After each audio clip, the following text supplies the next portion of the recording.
Hi hello నమస్తే welcome to Telugu one. నేను anchor Divyasri and రూపానాదెల్ల. So నేను పరిచయం చేయాల్సిన అవసరం లేకుండా అక్కే పరిచయం చేసేసుకుంది.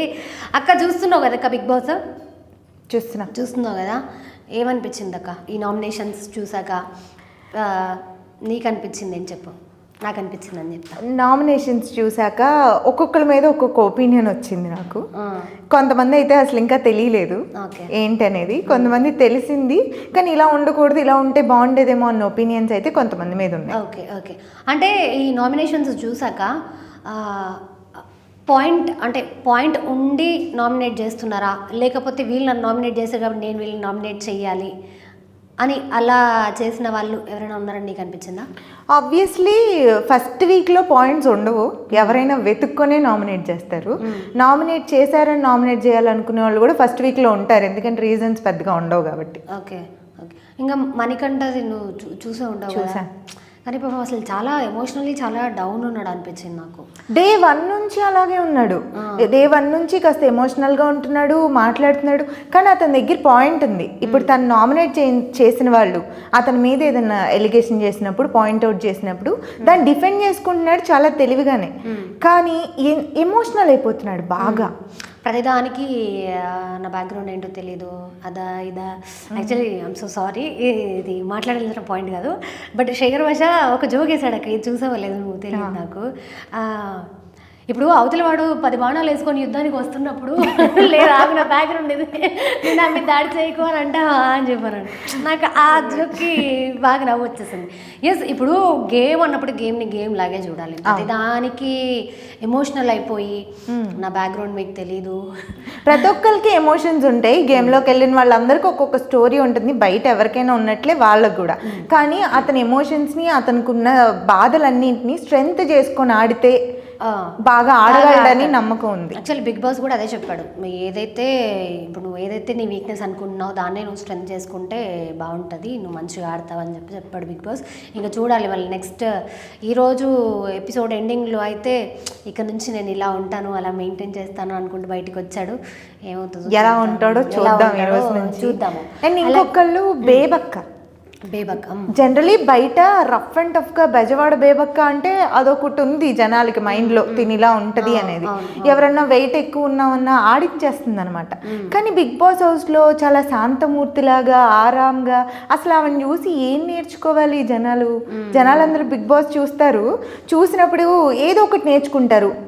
మనం ఈ ప్రాబ్లమ్ని ఇలా సాల్వ్ చేసుకోవాలి, ఇంత ఎమోషన్లో కూడా కంట్రోల్లో ఉండాలి, చాలా నేర్చుకుంటారు. అసలు ఆమె న్యూస్ నేర్చుకోవడానికి నాకేం కనిపించట్లేదు. మరి అంటే ఏమో ఇంక ఫస్ట్ వీకే కదా, అందరితో గొడవలు ఎందుకు అని అనుకొని సైలెంట్గా ప్రతి ఒక్కటి తీసేసుకుంటుందో అక్క. కానీ నామినేషన్లో ఒక పాయింట్ మాట్లాడింది అక్క. మాట్లాడిందంటే అంటే ఇప్పటివరకు అంత గట్టిగా మాట్లాడడం చూడలేదు నేను ఈ 2-3 డేస్లో. ఒక పాయింట్ పృథ్వీ ఒక పాయింట్ చెప్పి నామినేట్ చేశాడు. ఏమని, you are not fit for task అని చెప్పి అన్నాడు. You are not fit for Bigg Boss house అని చెప్పని అన్నాడు అనమాట. అయితే బేబీకి ఒక పాయింట్ ఏమైందంటే, ఇప్పటికిప్పుడు నన్ను నేను మార్చుకోలేను ఈ గేమ్ కోసము. ఎస్, ఐఎమ్ ఫ్యాట్, నేను ఇట్లనే ఉంటాను, నేను ఇట్లనే. అండ్ బిగ్ బాస్ హౌస్లో టాస్క్లు ఒక్కటే కాదు, ఇంకా మిగతావి చాలా ఉన్నాయి చేయడానికి. మీరు అది ఒక్కదాన్ని నేను టాస్క్కి ఫిట్ కాదని మీరు నా ఫిట్నెస్ గురించి మాట్లాడొద్దని చెప్పారు. దానికి ఓకే, పృథ్వీ చెప్పిన పాయింట్ ఆఫ్ వ్యూ వేరేది అయ్యి ఉండొచ్చు, బట్ అతను చెప్పిన పాయింట్ ఆఫ్ వ్యూ అది కాదు అని హౌస్ మేట్స్ అందరూ క్లియర్ చేశారు. కానీ ఎక్కడ స్టాండ్ తీసుకొని మాట్లాడాలో, ఎక్కడ డిఫెండ్ చేసుకోవాలో అది చేయకుండా ఎక్కడ అక్కర్లేదో అక్కడ మాట్లాడింది అనిపించింది నాకు. ఓకే, సో అంటే ఈ వీక్ నామినేషన్స్లో 6 మెంబర్స్ ఉన్నారు, మీకు తెలిసి ఎవరు వెళ్ళిపోతారని నువ్వు అనుకుంటున్నావు? నేనైతే బేబక్కే అనుకుంటున్నాను. బేబక్క అనుకుంటున్నాను. ఓకే, నా పాయింట్ ఆఫ్ వ్యూలో అయితే 2 ఉన్నారు, బేబక్క ఆర్ మణికంఠ. ఇద్దట్లో ఎవరైనా వెళ్ళిపోవచ్చు. మణికంఠ ఎమోషనల్గా ఉన్నాడు కానీ అతను నేర్చుకుంటాడేమో, ఇంకా స్ట్రాంగ్గా ఆడగలడు, ఆ ఎమోషన్ని పక్కన పెడితే అని నాకు అనిపిస్తుంది. బేబక్ అయితే కంప్లీట్గా ఒక ముసుగులో ఉన్నట్లు నాకు అనిపించింది. ఓకే, మేబీ మనం చెప్పలేం, వాళ్ళిద్దరి గురించే మనం ఎక్కువ మాట్లాడుకుంటున్నాం కాబట్టి వాళ్ళిద్దరే ఉండొచ్చు. ఎందుకంటే ఎవరైతే మాట్లాడకుండా సైలెంట్గా ఉంటున్నారో ఎందుకంటే వాళ్ళు కంటెంట్ ఇవ్వడానికి ట్రై చేయట్లేదు, వాళ్ళు కెమెరా ముందు ఎక్కువ కనిపించట్లేదు కాబట్టి వాళ్ళు బయటకు వచ్చేసే ఛాన్సెస్ కూడా ఉన్నాయి. బిగ్ బాస్లో అసలు ఎప్పుడేమవుతుందో అన్ప్రెడిక్టబుల్ కాబట్టి జస్ట్ మనం డిస్కస్ చేసుకుంటున్నాం అంతే. నాకు ఇంకొకరు కూడా ఉన్నారు, విష్ణుప్రియ బయటకు వచ్చేస్తుంది అనుకుంటున్నావా? బయటకు వస్తుందని కాదు, కంప్లీట్ మాస్క్లో ఉందనిపిస్తుంది. బయట తను కంప్లీట్గా డిఫరెంట్. షోస్లో చూసినా ఎక్కడ చూసినా రఫ్ అండ్ టఫ్గా ఏది పడితే అది మాట్లాడుతూ అసలు మాట్లాడదు. అలాంటిది బిగ్ బాస్ హౌస్లో చాలా డీసెంట్గా నీట్గా ఉంటుందని నాకు అనిపించింది. ఫస్ట్ వీకే కదా, ఇంకా ఈ వీక్ నాగార్జున సార్ వచ్చాక అర్థమవుతుంది ఎవరెవరు ముసుగులు వేసుకొని ఆడుతున్నారు, ఎవరెవరు జెన్యున్గా ఆడుతున్నారని. కానీ నాకు ఇంకొకటి విష్ణుప్రియ ఏమనిపించిందంటే కేర్లెస్ అది కూడా ఎందుకు అనిపించింది అనేది నేను చెప్తాను. దేనికి నువ్వు అన్నట్టుగా దేనికి స్టాండ్ తీసుకోవాలి, దేనికి మాట్లాడాలి, దేనికి మాట్లాడాల్సిన అవసరం లేదు. ఆమె నామినేట్ చేసిన పాయింట్ కూడా నాకు నచ్చలేదు. యాక్చువల్లీ ఆమె సోనియాని నామినేట్ చేసింది. సోనియాని ఎందుకు నామినేట్ చేసిందంటే నువ్వు బేబక్కను అలా అనడం నాకు నచ్చలేదు. ఏదో సమ్ కుక్కర్ విషయంలో నువ్వు అలా అనడం నాకు నచ్చలేదు. ఆ పాయింట్ని నేను సోనియా నామినేట్ చేస్తున్నాను, ఇర్రెస్పాన్సిబుల్ అని చెప్పింది. అంటే ఇప్పుడు నువ్వు అవతల వాళ్ళని నామినేట్ చేయాలనుకున్నప్పుడు డైరెక్ట్గా వాళ్ళ మీద నీకు పాయింట్ ఉండాలి. ఇప్పుడు నువ్వు నన్నేదో అన్నావని చెప్పి ఇంకొకటి వచ్చి నిన్ను నామినేట్ చేయడం అది పాయింట్ కాదు, అవసరం లేదు కదా దివ్య. హౌస్ మేట్స్ వాళ్ళందరూ వాళ్ళకి తప్పనిపించినప్పుడు వాళ్ళు చేయొచ్చు, దానికి ఉంది అవకాశం. అంటే నాకు అనిపించింది ఏంటంటే డైరెక్ట్గా తనని నామినేట్ చేయడానికి ఆమె విషయంలో ఏదైనా మాట్లాడుంటే బాగుండేది అని నాకు అనిపించింది. అఫ్ కోర్స్ అలా కూడా అనుకోవచ్చు, కానీ యాజ్ ఏ హౌస్ మేట్గా ఎవరన్నా చేసింది తనకు నచ్చకపోతే నామినేట్ చేసే అవకాశం ఉంది, చేయొచ్చు. ఓకే. అండ్ సోనియా గురించి అన్నావు కాబట్టి ఆ అమ్మాయి నాకు కొంచెం ఇరిటేటింగ్గా అనిపించింది. ప్రతి ఒక్కరితోనూ అసలు ఊరికే కూల్గా వెళ్ళిపోయే విషయాన్ని కూడా పట్టుకొస్తుందని నాలాగా చాలామందికి అనిపించి ఉండొచ్చు. కానీ తను తీసుకొచ్చే ప్రతి విషయంలోనూ పాయింట్స్ ఉన్నాయి, సెన్సిబుల్గా మాట్లాడు. సోనియా తను ఒక క్వశ్చన్ రేజ్ చేస్తే ఆపోజిట్ పర్సన్ ఆన్సర్ చెప్పడానికి లేదు, అలాంటి పాయింట్స్ పెడుతుంది. చూడ్డానికేమో ప్రతి దానికి రాద్ధాంతం చేస్తున్నట్టు కనిపిస్తుంది. అట్లా కనిపించడం వల్ల జనాలకి నెగిటివ్ అయిపోతారు. ఆబ్వియస్లీ బయట నెగిటివే ఉంది. ఇప్పుడు నువ్వు గొడవ పెట్టుకుని పాయింట్ మాట్లాడాలనుకున్నప్పుడు నువ్వు పాయింటే మాట్లాడాలి, రైట్? పాయింట్ కాకుండా అది అలా అయిపోయింది, ఇది ఇలా అయిపోయింది, నువ్వు అలా చేసేసావు, నువ్వు ఇలా చేసేసావు, కొంచెం వెటకారాలు ఎక్కువ చేస్తాయి. అది ఒకటి ఆమె కొంచెం తగ్గించుకుంటే రైట్. డిస్కషన్ పెట్టినప్పుడు పాయింట్స్ పెట్టు, తప్పలేదు, కానీ పక్కన వాళ్ళని వెటకారం చేయకూడదు. అవును.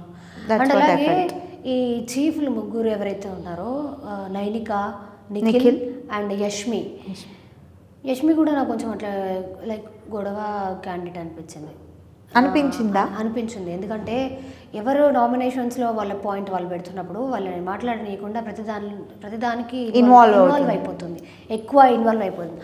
అంటే నేను ఇప్పుడు చీఫ్ నేనేం మాట్లాడినా వినాలి, నేను ఇన్వాల్వ్ అవ్వచ్చు, దాన్ని ఏమంటారు లైక్ కొంచెం అహంకారం టైప్ అట్లా. ఓకే, యాటిట్యూడ్ అట్లా అనిపించింది. అండ్ తనని చీఫ్ లాగా ఎంచుకునేటప్పుడు కూడా నైనిక అండ్ నిఖిల్ ఆ టైంలో సోనియా పాయింట్ రైజ్ చేసినప్పుడు నేను మాట్లాడుతున్నా నువ్వు సైలెంట్గా ఉండని చెప్పినా తను కంట్రోల్ చేసుకోలేకపోయింది, బాగా డిఫెండ్ చేసేసుకుంది. ఇది నీ పాయింట్ కాదు, పక్కన ఉండని చెప్పినా కూడా కొంచెం అగ్రెసివ్నెస్ కానీ ఆ తొందరపాటుని కొంచెం కంట్రోల్ చేసుకుంటే, బ్యాలెన్స్ చేసుకుంటే బెటర్గా కొన్ని రోజులు ఉండొచ్చు. అవును.